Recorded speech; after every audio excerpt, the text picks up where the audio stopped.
မိခင်ဖြစ်ရတကယ်မလွယ်ဘူးအရန်တာဝန်ကြီးတယ်တာဝန်မယူနိုင်မယူတာကောင်းတယ်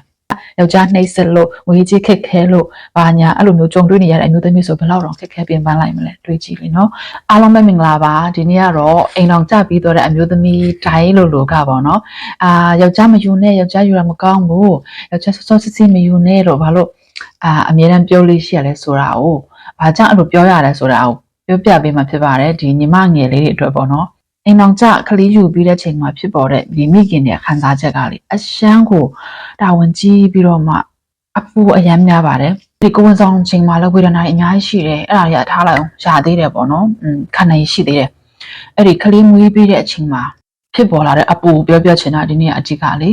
အပြူတော့ဆိုလို့ရှိရင်တကြိုးတဲ့အိတ်ရတယ်ကွာအခုကျတော့ကလေးမွေးပြီဆိုတော့နဲ့ဟာနာနာချက်တကနှုတ်ထားတတ်ရတယ်ဆိုအေးဝအိတ်ဖို့ဆိုတာလုံးဝဝေးအင်းတော့ကြမသိဘူးဟာငါကလေးမွေးလိုက်ပြီဆိုတော့အရင်လိုပဲအဲ့လိုမျိုးအိတ်ရမယ်လို့ပဲထင်တာပေါ့ကွာမသိဘူးလေနော်ဒါပေမဲ့အဲ့လိုမျိုးတွေ့ကြုံလာတဲ့အခါမှာအဲ့လိုမျိုးပေါ့နော်ဟာအင်းတော့ချက်ကလေးဖြစ်ဆိုတာမျိုးပါလားဆိုတော့အဲ့လိုမျိုးမဖြစ်အောင်ချိုးပြောပြအဲ့လိုတွေရှိတယ်ပြီးရင်ကလေးကိုဥမာကလေးအိတ်တဲ့အချိန်ကိုအိတ်တယ်ပဲထားအိတ်တဲ့အခါမှာဒီကလေးပေါ်မှာလက်ဖြည့်မိမလားတခုခုဥမာစောင်းနေပါလေသူမျက်နှာအုံးမိမလားအကောင်နေပါကြိုက်မလားသူပူနေမလားအေးနေမလားအဲ့လိုမျိုးအတွေးပေါင်းများစွာပေါ့နော်ဒီကလေးပေါ်မှာရောက်သွားရောဆိုတော့ကိုကဘယ်တော့အခါမှာလွတ်လပ်တဲ့သူမဖြစ်နိုင်တော့ဘူးဆိုတော့အပူကလေအမြဲတမ်းဒီစိတ်ထဲမှာရှိနေတာဒီကလေးပေါ်မှာအဲ့မိခင်မြစ်တာလို့ပဲပြောရမှာထင်တယ်ပေါ့နော်ဆိုတော့ကလေးကလေဥမာကိုနှုတ်တိုက်တယ်ပဲဒါနှုတ်တိုက်ရင်ကိုကြည့်နေရလေကြည့်နေတဲ့အခါမှာဒီအားကိုတကြီးနဲ့ကြည့်အကြည့်ပေါ့နော်တွေ့ရဒီကလေးကဘာမှမလုပ်တတ်သေးဘူးလေနော်ဒီမိခင်တွေဖခင်တွေကိုပဲသူအားကိုနေရမှာပေါ့နော်ဆိုဒီချိန်မှာငါတခုခုဖြစ်လိုက်ရင်ရောငါနေမကောင်းတာပဲဖြစ်ဖြစ်ငါတခုခုဖြစ်တော့ဒီကလေးကဘယ်လိုဖြစ်မှာလဲအတွေးရလဲအဲ့လိုမျိုးတွေဖြစ်လာတယ်ပေါ့နော်အလိုနဲ့ဖြစ်လာတာပေါ့နော်ပြီးတဖြည်းဖြည်းနဲ့ကြီးလာပြီးတော့ကြောင်းထားတဲ့အရွယ်ပဲထားတာအခုအကြီးဆိုလို့ရှိရင်သူကြောင်းထားနေပြီမိုးကြိုတက်နေပြီအဲ့တော့မိုးကြိုတက်တဲ့အခါမှာဆိုရင်ကိုမျက်ကွယ်ဖြစ်သွားပြီကွာဆိုတော့မျက်ကွယ်ဖြစ်လာတဲ့တပြည့်နဲ့ဥမာကြောင်းပို့ပြီးပြန်လာအခါမှာအတွေးပေါင်းများစွာနဲ့ခလေးကအဆင်ပြေပါမလားသူ့ဆံမတွေနဲ့ရောသူ့တငယ်ချင်းတွေနဲ့ရောအဆင်ပြေပါမလားပေါ့နော်ပြီးရင်သူဥမာသူအလေးသွားချင်တာအပေါ့သွားချင်တာအစသူပြောရဲပါမလားပေါ့နော်ပြီးသူများသူအနိုင်ကျင့်မလားဒါမှမဟုတ်သူရောသူများအနိုင်ကျင့်တဲ့ကလေးဖြစ်မလားအစိုးရမှုပေါင်းများစွာရှိတယ်အပူပေါင်းများစွာဆိုတော့ကလေးတယောက်ရှိလာပြီဆိုတာနဲ့လေဘယ်တော့အခါမှမအေးရတော့ဘူးစိတ်ကလေပြီးတော့သူတို့အရွယ်ရောက်လာတယ်ပဲထားရင်းစားတွေပါလဲရှိအောင်မယ်ကွာရင်းစားတွေပါထားလဲဟာဘယ်လောက်ထိအောင်ပို့မလဲတွေးကြည့်ဒါအမိခင်ဖြစ်လာမှသိတဲ့ခံစားချက်ပေါ့နော်ပြီးအိမ်အောင်ချသွားရင်ရောသူ့ယောက်ျားသူ့ယောက်ခမတွေသူ့ရောင်းမတွေသူ့ပေါ်ကောင်းပါမလားအဲ့လိုမျိုးဒါကိုတမီးရှင်မို့တမီးဘက်ကတွေးတာပေါ့နော်အဲ့လိုအတွေးပေါင်းမဲ့ဆိုတော့ကင်တွေးကြလေငါ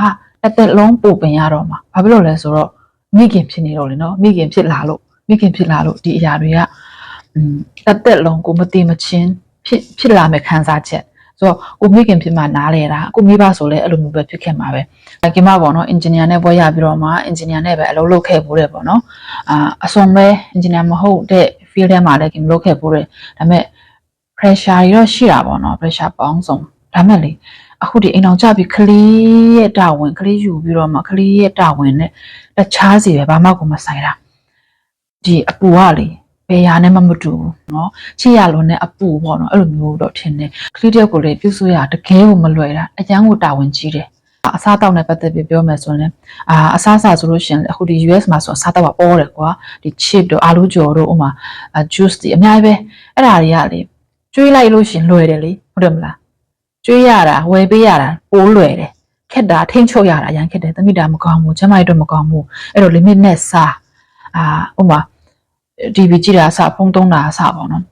အရန်ကိုတာဝန်ကြီးတယ်ပြီးရင်လေရှိသေးတယ်ကလေးပေါ့နော်အခုအငယ်လေးကကွယ်စေးထိုးတာပေါ့နော်သူ့ဒီပေါင်မှာအနဲ့ထိုးလိုက်တဲ့ဟာလေအသေးသူ့ထိုးတာပေါ့နော်ဒါပေမဲ့ကိုအသေးတဲ့စိတ်ညောင်နာတာအဲ့လိုမိခင်တယောက်ဖြစ်လာအဲ့လိုမျိုးလေဆိုတော့လေ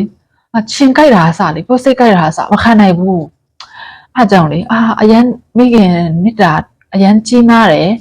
အရန်တာဝန်ကြီးတယ်အဲ့လိုပြောချင်တယ်အားကြောင့်လေအစင်သေးမဖြစ်ပဲနဲ့အ အိမ်တော်မပြုတ်စေချင်ဘူးအပူတွေကလေဘယ်အပူနဲ့မှမပေါ်လေတာသမီးအပူကလေဒါတော့ကင်မလေကန်ကောင်းတယ်အဲမှာပါတယ်ပေါ့နော်ပြောချင်တာကိုတော့အဲ့လိုမျိုးပြောချင်တာမဟုတ်တန်ငယ်ချင်းတွေဆိုနင်က US ဆိုလို့ရှိရင်ရောက်သွားလိုက်တာပဲဟိုမှာယောက်ျားဆိုလို့ရှိရင်လည်းကောင်းတယ်ပေါ့နော်ကိုပေါ့ကောင်းတယ်ကင်ယောက်ျားဆိုအများတန်းကင်မကိုရဲပေါ့နော်ဟိုမိမအလုပ်တွေစကိုရဲသူအိမ်တော်ဦးစစ်တာဘုံနဲ့သူကြည်တယ်ကလေးတွေဆိုလည်းသူဝဲထိန်ပေးတယ်အဲ့လိုမျိုးအမျိုးသားရထားတယ်ရောက်ခမတွေရောက်မတွေဆိုတော့လေကိုဘာမှအဲ့လိုရှာရှည်ပြီးစိုက်ပြီးတော့ဖြစ်နေတဲ့သူတယောက်မှမပါဘူးအကုန်လုံးတွန်းနေသူအေးစစ်စစ်ပဲဆိုတော့ဘာတခြားဘာအပူးမှမရှိဘူးဒီမှာမချမ်းသာဘူးဒါပေမဲ့လေဟိုအရင်ခက်ခဲပြီးတော့မှအမစားဖို့မရှိဝတ်ဖို့မရှိသုံးဖို့မရှိတဲမှာတော့မပါဘူးပေါ့နော်လာစားပုံမှန်ပေါ့နော်အမျိုးသားကျမစောနဲ့ကျေးဇူးတော်ကြောင့်ပေါ့နော်ကျမစောသူအလုံးလုံးကိုင်းနိုင်သေးတဲ့အတွက်ကြောင့်မို့လို့လာစားပုံမှန်ရသေးတယ်သုံးဖို့ပုံမှန်ရှိတယ်ဒါတော့မှလေ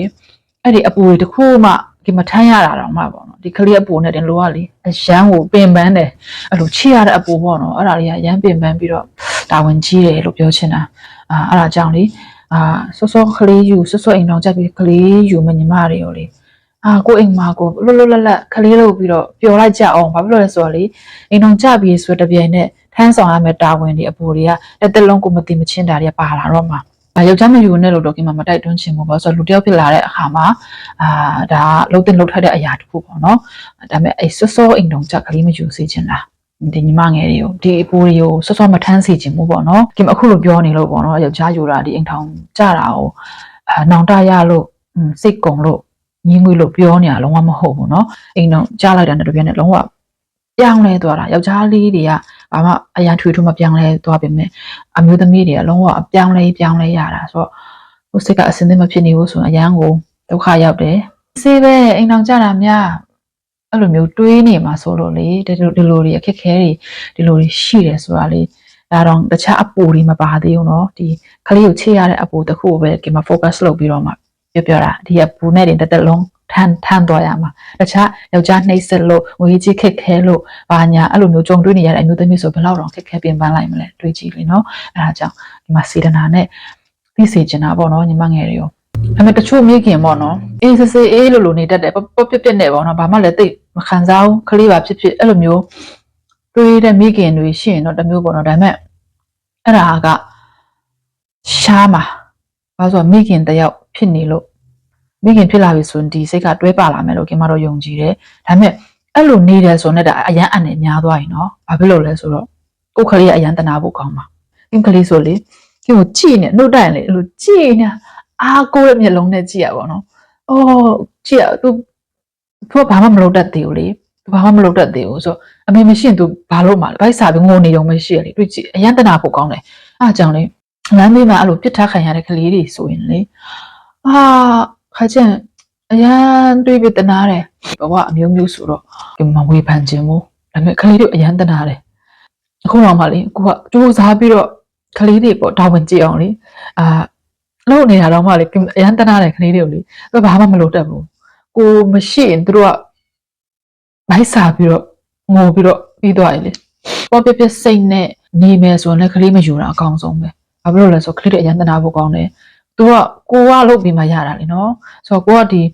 ကလေးတယောက်ကိုအနည်းဆုံး12နှစ်လောက်ထိတော့ပြုစုပြုံးထောင်ဖို့လိုတယ်မိဘလေးဆိုတော့ဟိုအဲ့လိုအချိန်မပေးနိုင်ဘူးဒေချာလေးမပြုစုနိုင်ဘူးဆိုရင်ဒီကလေးနာဂတ်ကလည်းကောင်းမှာမဟုတ်ဘူးလေအားကြောင့်တာဝန်မယူနိုင်မယူတာကောင်းတယ်အားကြောင့်လေဒေချာလေးစဉ်းစားပြီးတော့မှအစင်သင်းဖြစ်ပြီးငါတရားတွေကိုခံနိုင်ရှိမှာပါငါလုံနိုင်မှာပါမိခင်ကောင်းတယောက်ဖြစ်အောင်ငါစူးစမ်းနိုင်မှာပါဆိုပြီးတော့မှအစင်သင်းဖြစ်မှအိမ်တော်ပြုစေခြင်းနဲ့ညီမငယ်လေးတွေကိုလေအားလုံးကျေးဇူးများတင်ပါတယ်